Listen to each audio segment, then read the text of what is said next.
안녕하십니까. 신한은행 S&T 센터에서 이코노미스트로 일하고 있는 소정입니다. 오늘은 2023년 국내외 경제와 환율 전망을 발표하는 시간입니다. 2022년은 코로나에서 벗어나 희망과 기대를 담으며 힘차게 시작했지만 예상치 못한 우크라이나 사태에 이어 스태그플레이션 그리고 연준의 공격적인 금리 인상으로 어려운 시기를 경험하고 있습니다. 여기에 영국 금융불안과 크레디트 스위스 사태 그리고 국내 부동산 PF 부실 우려도 더해지고 있어 다가오는 2023년 경제와 금융시장의 시계를 더욱 어둡게 하고 있습니다. 이에 따라 내년 경제 환경과 외환 시장을 조망하시는데 조금이라도 도움이 되고자 S&T 센터의 하우스뷰를 전달해 드리려 합니다. 이제 요약에 이어 주요 이슈를 살펴보고 국내외 경제와 환율 전망을 말씀드리겠습니다. 내년 글로벌 경제는 급격한 통화 긴축 후유증이 본격적으로 반영되며 2%대 저성장 국면에 머물 것으로 예상됩니다. 물론 올해 전 세계를 지배했던 물가 급등과 금리 인상 압박에서 조금이나마 벗어날 것으로 기대하고 있습니다. 게다가 내년 4, 4분기에는 연준과 하느니 오히려 금리를 내릴 것으로 예상합니다. 하지만 코로나 이후 전 세계적으로 부채가 급격히 늘어났고 연준이 경제가 감당하기 어려운 수준까지 금리를 올린 결과 실물 경제와 금융시장의 상처가 그리 빨리 사라지지 않을 것입니다. 따라서 글로벌 금융위와 같은 극단적인 위기와 충격이 재현될지는 미지수이나 신용위험에 주기적으로 시달리며 미국과 유로존은 0% 내외의 부진이 예상되고 한국 역시 1% 내외의 낮은 성장이 전망됩니다. 올해 1,450원 근방까지 거침없이 급등했던 달러원 환율이 최근 1,300원 근방까지 급격히 하락하는 등 외환시장에서 현기증이 나는 롤러코스터가 연출되고 있습니다.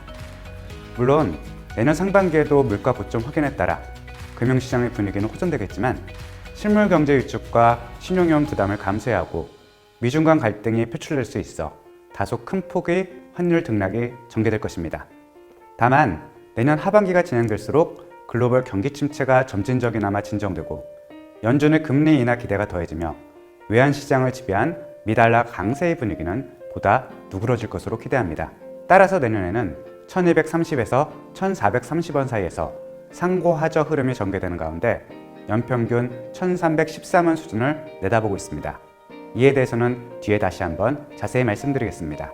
고물가를 비롯해 오랫동안 경험해보지 못한 변수들이 뒤섞여 있어 장기적인 시각에서 지금의 글로벌 경제와 금융시장을 바라보아야 합니다. 이러한 의미에서 지난 3번의 그레이트 시기를 회고해보고 현 시점과 비교함으로써 내년을 바라보는 통찰력을 가져보고자 합니다. 미국 경제에 있어 지난 1970년대와 80년대는 오일 쇼크가 유발한 하이퍼 인플레이션과 볼커 의장의 급진적인 금리 인상이 지배한 그레이트 인플레이션, 즉 대물가 시기였습니다.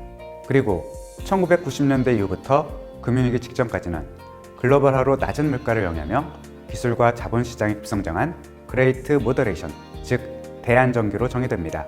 하지만 부동산 버블이 무너지며 발생한 2008년 글로벌 금융위기로 그레이트 리세션, 즉 대침체 시기를 겪었고 최근에는 코로나로 인한 대봉쇄로 적지 않은 어려움을 경험했습니다. 우선 2022년에 전 세계 물가가 고공행진을 이어가며 글로벌 중앙은행의 급진적인 통화 긴축을 야기했다는 점에서 그레이트 인플레이션과 적지 않은 유사성이 있습니다. 당시에는 고유가가 인플레이션을 주도한 반면 지금은 다양한 수요와 공급 측면 요인이 뒤섞여 있다는 점에서 물가의 하향 안정이 더디게 진행될 것입니다. 과거 고물가 시기와 비교하더라도 2023년 하반기 이후에나 중앙은행의 목표 수준에 근접할 수 있습니다. 따라서 1, 4분기에 5% 수준까지 연준이 금리를 올리고 내년 3, 4분기까지는 높은 금리가 유지될 것으로 여겨집니다. 물론 이후 금리 인하를 기대하고 있지만 과거 연준의 금리 인상이 단행된 이후 70%의 확률로 경기가 위축되었던 만큼 내년에는 미국을 비롯한 전 세계에 적지 않은 경기 침체 위험이 이보다 먼저 노출될 것입니다. 극심한 하이퍼 인플레이션을 거치고 난 후 미국은 1990년 이후 유례없는 경제 안정기가 장기화되었고 이를 그레이트 모더레이션 시기라고 부르고 있습니다. 당시 기술 진보를 기반으로 자산 시장은 비약적으로 성장했습니다.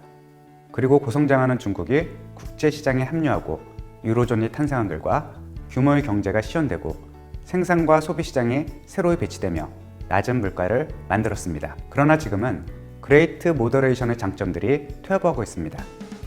각국이 정치적인 목적 달성을 위해 고용에 집착하다 보니 글로벌 공급망과 분업 체제가 해체되며 자국 우선주의가 만연하고 있습니다. 더구나 글로벌 금융위기 이후 미국, 유로존, 중국의 삼각 균형이 깨지며 각자 도생의 시대가 열리고 있습니다. 특히 미국과 중국 간 기술 경쟁과 진영 간 블록화로 인해 정치 지정학적 위험이 경제와 금융시장에 적지 않은 영향력을 행사할 것으로 예상됩니다. 따라서 우크라이나 사태에 이어 아시아 지역의 관련 위험과 불확실성을 계속 주시해야 합니다. 그레이트 리세션을 되돌아보면 낮은 물가와 초저금리로 자산시장 버블이 축적되고 민간 부채가 누적되며 디레버리징 리스크를 피해가지 못했다는 점에서 2023년을 맞이하는 우리에게 많은 반성을 주고 있습니다. 코로나로 인한 대봉쇄를 만회하기 위해 제로금리와 부채의 화폐화를 작동시키며 전 세계적으로 부채가 크게 늘어났다는 점에서 당시와 크게 다르지 않기 때문입니다. 실제로 물가 급등에 따라 금리가 가파르게 오르자 자산가격 하락과 부채 상환 압력이 높아지며 금융 불안의 신호들이 포착되고 있습니다. 중국의 홍다 사태, 영국 금융 불안, 크레디트 스위스 사태, 그리고 한국의 부동산 PF 불안 모두 디레버리징 리스크의 연장선에 있습니다. 고금리 고부채의 조합은 항상 취약한 지역을 노리기 마련이어서 산업 측면에서는 부동산이, 지역별로는 신흥국이 상대적으로 불안정해질 것입니다. 과거와 달리 경기 침체와 금융 불안의 트리거가 다양해지고 있고 특히 금융시장과 금융기관의 위험이 주도하는 만큼 부동산 위축과 이로 인한 유동성 위험에 당분간 주의를 기울여야 합니다. 지난 3번의 그레이트 시기를 되돌아보면 경기 침체와 금융위기 우려에서 자유롭지 않은 2023년을 맞이할 공산이 큽니다. 물론 역설적으로 통화량이 크게 늘어났고 자유변동 환율제를 적용하고 있어 글로벌 금융위기나 아시아 외환위기 당시에 비해 완충 여력은 커진 것으로 판단됩니다. 그리고 국가, 산업, 가계의 양극화로 인해 금융 불안 역시 중심지보다는 주변지에서 주로 발생할 것으로 여겨집니다. 또한 물가 부담 경감에 따라 금리 인하로 정책 흐름이 바뀌면서 2008년과 비견될 정도의 극심한 금융위기는 피해갈 것으로 기대합니다.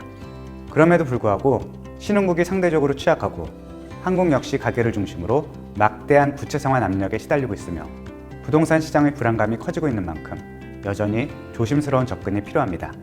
앞서 살펴본 주요 이슈에 이어 내년 국내 경제를 조망해 보도록 하겠습니다. 비록 세계 경제가 극단적인 금융 불안과 경기 침체를 비켜간다 해도 신용위험과 경기 하강에서 자유로워진다는 말은 아닙니다. 정부는 큰 고통을 감내하고 금융시장을 리셋하는 위험을 가능한 피하려 할 것입니다.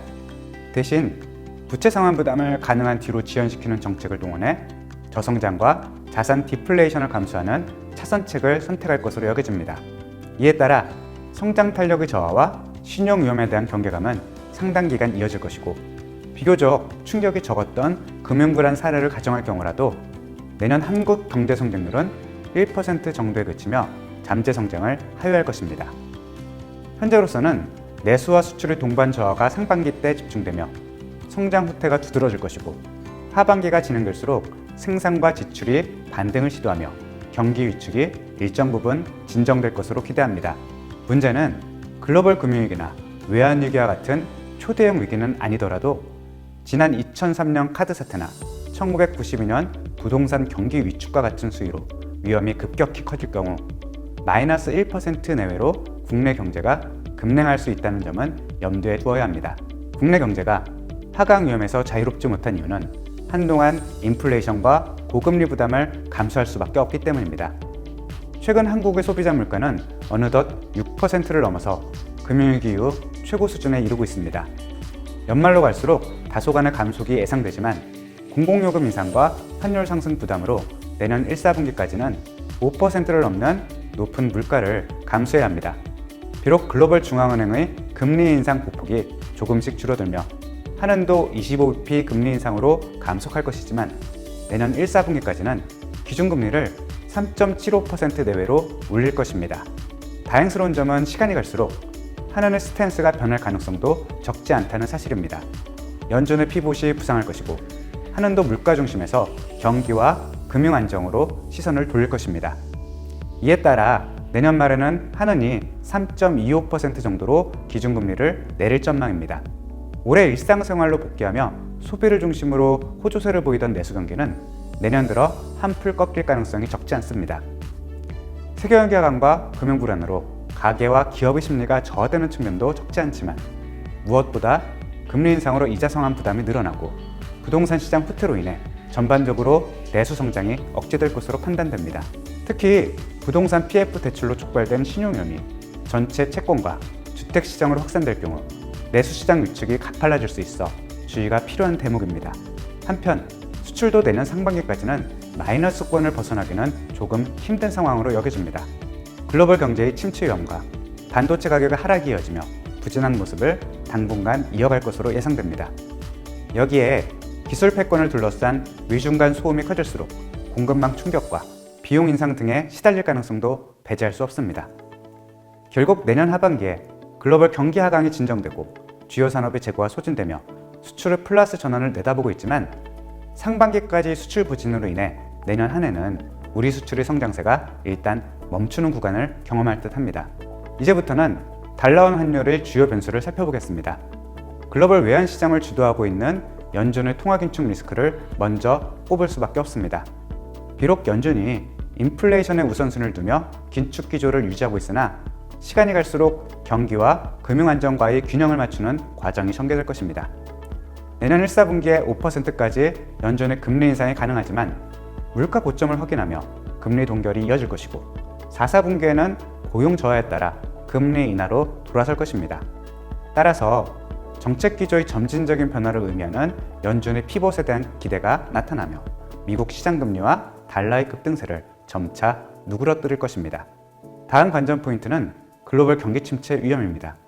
디레버리징 압력과 신용 위험에 노출된 이상 글로벌 경제는 한동안 경기 하강 우려에서 자유롭지 못할 것입니다. 물론 제로 코로나 정책 종결로 중국이 먼저 경기 지표가 반등할 수 있다는 점은 다행스럽지만 V자 반등으로 전개되기보다는 저성장 국면에 머물 것이고 선진국을 대표하는 미국과 유로존은 내년 중반경까지 다운사이드 리스크에 노출될 것으로 예상되고 있습니다. 한국 경제와 금융시장의 경우 수출 의존도가 매우 크다는 점에서 미국을 비롯한 글로벌 경기 침체 위험이 커지는 신호는 원화 환율의 부담입니다. 세 번째 관전 포인트는 고부채, 고금리의 결과로 나타나는 신용 위험입니다. 사실 신용 위험은 워낙 파급력이 커서 쉽게 예단하기 어려운 문제입니다. 기본적으로 정책 전환이 전개되더라도 상당 기간 고금리 수준이 이어질 것입니다. 그리고 경기 침체와 부채 부담이 동반되는 구간에서 원화 환율의 변동성이 커질 것으로 예상합니다. 다만 풍부한 글로벌 통화량을 감안할 때 과거 외환위기나 금융위기 수준과는 다른 점도 있습니다. 또한 시간이 갈수록 통화 완화로의 전환에 힘이 실리고 있다는 점에서 극단적인 위험으로 파급되지는 않을 것이라고 조심스럽게 기대해 봅니다. 네 번째는 글로벌 정치 지정학적 위험입니다. 글로벌 공조가 와해되며 미국과 중국을 중심으로 진영 간 경쟁과 대립이 불가피해 외환시장의 변동성과 원화 환율의 하방 경직성을 끌어낼 수 있는 변수입니다. 더구나 미국 중심의 단극화나 미소 대결의 양극화와 달리 미국, 유럽, 러시아, 중국 등의 이해관계가 얽히며 정치 및 지정학적 환경이 불안정해질 것입니다. 물론 우크라이나 사태의 진정을 기대할 수 있는 부분이 있지만 시진핑 3연임과 미국 의회의 권력 이동으로 무역뿐만 아니라 기술, 에너지, 금융 등 다양한 경제 영역과 안보에서 미국과 중국이 대치할 수 있다는 점에 주의를 기울여야 합니다. 마지막 관전 포인트는 자금 이탈 리스크입니다. 통화정책, 경기 사이클, 그리고 신용위험 등이 복합적으로 반영되어 예측이 쉽지 않지만 기본적으로 투자 시기의 변화를 적용할 경우 대략적인 흐름을 내다볼 수 있습니다. 앞으로 진행될 경기 순환과 물가 흐름을 감안하면 상반기에는 경기 하강과 물가가 둔화되며 스태그플레이션에서 리플레이션으로 이동할 것입니다. 따라서 원화는 가장 취약한 국면에서 점차 벗어날 것으로 여겨집니다. 하반기에는 물가가 중앙은행의 목표치에 점차 근접하는 가운데 글로벌 경기 위축이 진정되며 리커버리 국면에 다가설 것으로 기대합니다. 따라서 하반기에는 원화 환율 하락으로 무게중심이 이동할 가능성이 커 보입니다. 이제 앞서 정리한 요인을 종합해 내년 환율 전망을 마무리해 보겠습니다. 올해 한 해 외환시장의 절대 권력을 휘둘렀던 미달러의 향방이 무엇보다 중요합니다. 앞으로 미달러의 절대 위상이 쇠퇴한다고 말하기는 어렵겠지만 조금씩 힘이 떨어지며 약세로 돌아설 가능성이 보다 큽니다. 연준의 변심과 미달러의 오버슈팅 인식이 가세할 가능성이 점차 커지는 구간이기 때문입니다. 여기에 유럽 상황이 여의치 않을 경우 달러 유동성 공급에 대한 유인도 커질 것입니다. 이러한 관점에서 본다면 경기 활황과 경기 침체 국면 기간에 유독 달러가 강세를 보이는 스마일 달러 궤적에서 점차 정점을 통과하는 구간에 미달러가 들어섰다고 여겨집니다. 이와 같이 미달러의 수요가 조금씩 낮아짐에 따라 2023년에는 달러원 환율이 고점을 확인하고 하강을 시도하는 국면이 전개될 것입니다. 실제로 미국 경기와 물가 궤적에 따라 자산 가격 움직임이 달라진다는 개념을 달러원 환율에 적용해서 확인할 수 있습니다. 과거 국면별 달러원 환율의 궤적을 통해 조망할 경우 그림에서 보듯이 2022년 하반기에는 달러원 환율의 상승 압력이 우위에 있었던 반면 2023년 상반기에는 고점을 확인하고 하락 전환을 시도할 가능성이 큽니다. 마찬가지로 하반기에는 비교적 꾸준한 원화 강세 흐름이 전개될 가능성에 무게가 실리고 있습니다. 이를 종합해보면 2023년에는 시간이 지날수록 1230에서 1430원 구간에서 상고 하저 패턴을 그리며 점차 하락하는 모습을 예상하고 있습니다. 다만 상반기에는 글로벌 경기 하강 아래 국내외 신용위험과 미중 갈등을 비롯한 다양한 지정학적 불확실성으로 주기적인 반등 시도가 전개되며 다소 불안정하고 경직적인 모습이 나타날 듯합니다. 그러나 인내력이 필요할 뿐이지 연준의 피복과 글로벌 경기 침체 진정 기대가 더해지며 중장기적으로 환율 안정에 대한 공감대가 커질 것입니다. 따라서 중장기적으로는 원화 보유에 대한 안전마진 확보 요인은 오히려 늘어날 것으로 예상됩니다. 결론적으로 내년 달러 환율은 상반기 중 다소간의 반발과 하반 경직성이 뒤따르겠지만 하반기로 갈수록 상대적으로 안정적인 하락세가 전개되며 올해와 다른 방향으로 외환시장이 진행될 것으로 기대하고 있습니다. 제가 오늘 준비한 내용은 여기까지입니다. 지금까지 경청해 주셔서 감사합니다.